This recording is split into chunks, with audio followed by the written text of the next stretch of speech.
Oh my God, we're here in the studio. This is Breaking Free Speech, the official podcast of Breaking Free Skatepark. Let's get it.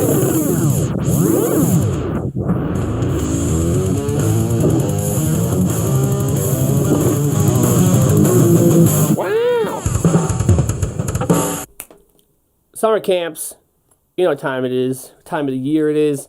It's that time of the year where I'm getting phone calls and emails. When's your summer camp info gonna be out? It's frustrating because I'm trying. I'm having internet connection problems at home, which is hopefully getting resolved later today. But I figured I'd give you a rundown on summer camp stuff, real simple. We got like 10, 15 minutes here. So, summer camps are great. Summer camps are fun. If any of you guys watching this video have been in the summer camp, let me know in the comments what you liked and perhaps what you disliked about the summer camp so then I can improve upon that. But basically, the way I structured my summer camps is I did a Facebook survey back in 2016, and I asked all my mothers. I don't have multiple mothers. I mean your mothers. I asked your mothers to fill out this survey and let me know what they were looking for in the summer camps. You know, wow, smart. Good move, Dave. Way to go. I know, thanks, Dave. I know what you want. The kids, you guys listening that come to the summer camps, I know what you guys want. What I'm not sure of is what do the parents want, right? So our summer camp program that I developed, which actually predates even BFS existing, it's a summer camp that's made to give you, the rider, what you want, but also teaches you a little bit of something you can bring home and tell mom about, because that's what mom cares about. Mom wants to know that little Johnny boy's coming home with some new learns, and not new learns as in new tricks, new learns as in something to make their life a little more something healthy or fun, enlightened, intelligent, something to that nature. So, next up, summer camp schedule this year.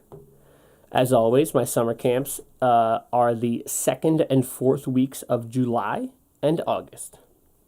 We do this because, one, I don't want a summer camp during the week of the 4th of July, because then you have a summer camp where you miss a day, which is not ideal. And secondly, I need 1 week in between summer camps to recuperate. Summer camps can be exhausting, very exhausting for me and the people that help me. Depends a lot upon the kids. If you get, good kids, if everyone in the camp is a good, fun, great kid, awesome. Well, you're all good, fun, great kids. But if it's especially all fun kids and no troublemakers, the week goes by great. It's super fun. If you get, 2 or 3 kids that are troublemakers or a little on the annoying side, it can make the week really, really frustrating. Sometimes some parents send kids that are probably a little too young to do the kind of camp we offer, and then it's like we go from being kind of a babysitter to almost entirely a babysitter, and that can be, God, that's tough. But anyway, yeah, 2nd and 4th week of July, 2nd and 4th week of August, the 1st week of July, and then man, this is confusing with the weeks. Camp 1, week 1, and week 3, which are the first one in July and then the first one in August. Those are our full program camps. So that's we teach the PEACE program. We stretch in the morning. We talk about maintenance on your equipment. We talk about good health choices and food choices during lunches, and there's a variety of lunches that week. We do pizza, build your own salad. We get a vegan burger or quesadilla. What else we got? We do tacos, and we do barbecue with Grill Master Wrench on Fridays. The other camp we do is all pizza all week. Pretty much open riding. The open riding camp is designed for kids that have been in other camps because I have a lot of repeat offenders for camp. And, if you're a little bit older and you don't want to hear me talk about random crap, I don't know why you'd be listening to this, because this is just me talking about random crap. But if you don't want to hear me talking about this or that, that's what the open format camp is for. Then those are the week 2 and week 4.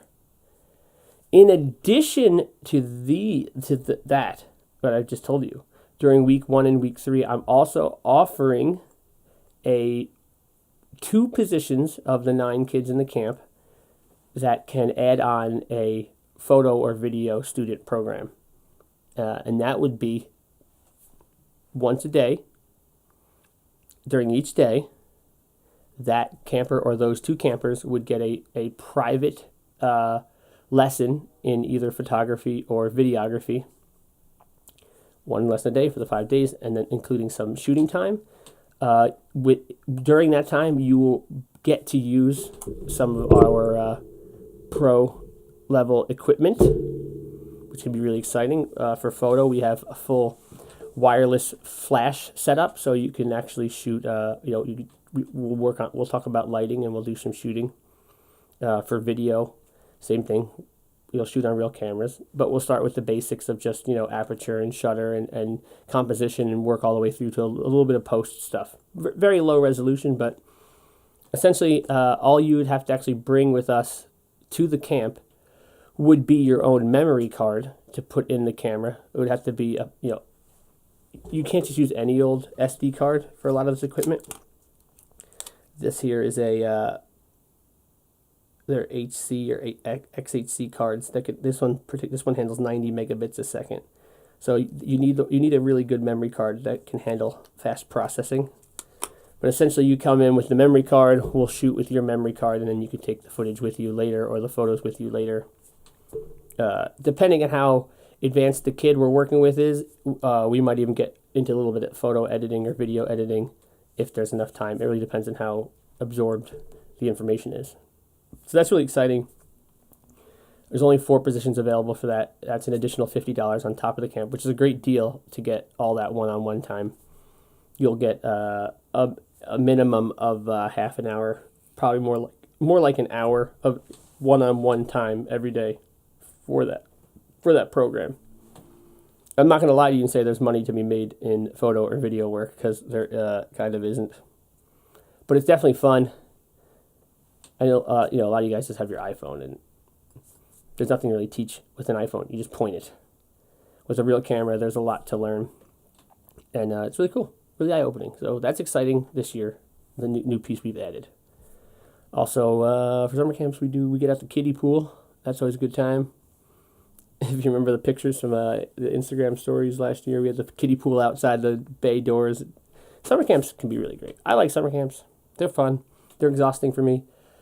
I have to, I'm there before 9 in the morning, and I stay till at least 9 at night. So those weeks end up being a lot of hours for me. So that's why I only do 4, and I do a gap in between them. So, yeah. And lastly, the summer camp information will be out this week.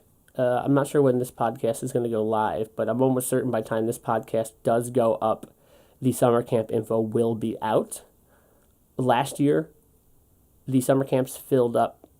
They were half filled in like the first 2 weeks.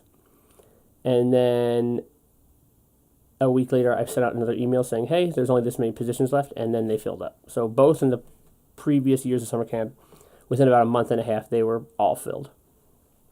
So if you want it, you got to get it quick. Anyone whose email is in our email server at the skate park, you'll get an email saying, hey, here's the summer camp information right here. Click here for it. Wow. There'll actually be buttons that will actually link you right into the BFS web store. In the web store, you can book your deposit for each week. It'll be listed week 1, week 2, week 3, week 4. You click it, hit your deposit, type in your name or your child's name, and it'll send right through and automatically put you in there. The deposit's $100 to get in your spot. The balances would be due the week of the summer camp. Those will be uploaded into the web store down the road later. Because part of the summer camps do is they help the skate park stay open in the summertime, so the deposit saves you your location, and then in those are my 2 slowest months of the year when we get the balance on the camp. That really helps us pay the rent for those 2 months there, which are really hard because it's so slow at the park that time of year. And that is it. That's the overview of the summer camp stuff. I mentioned the PEACE system. We'll do another video about the PEACE system later. The PEACE system is protection, equipment, awareness, cooperation, and emergency management. We teach that Skatepark etiquette. We teach those throughout the week of summer camp. We'll do another video for that later. So keep your eyes out for the summer camp info. I will get that out really soon. Don't miss out on your spot. Every year I got a couple people that are like, dude, I missed it. So can I just get my kid in there? And I'm like, dude, I can only have so many kids for various reasons. I can't just get you in. I'm sorry. You can do this week. Well, we don't want that week. It's like, God, you know that expression? I think it was Ben Franklin said it, early bird gets the worm. If you want to get into summer camp, you got to be right on top of this, guys. You got to, okay? You heard it here. That's it for today. BFS Summer Camp Info 2019.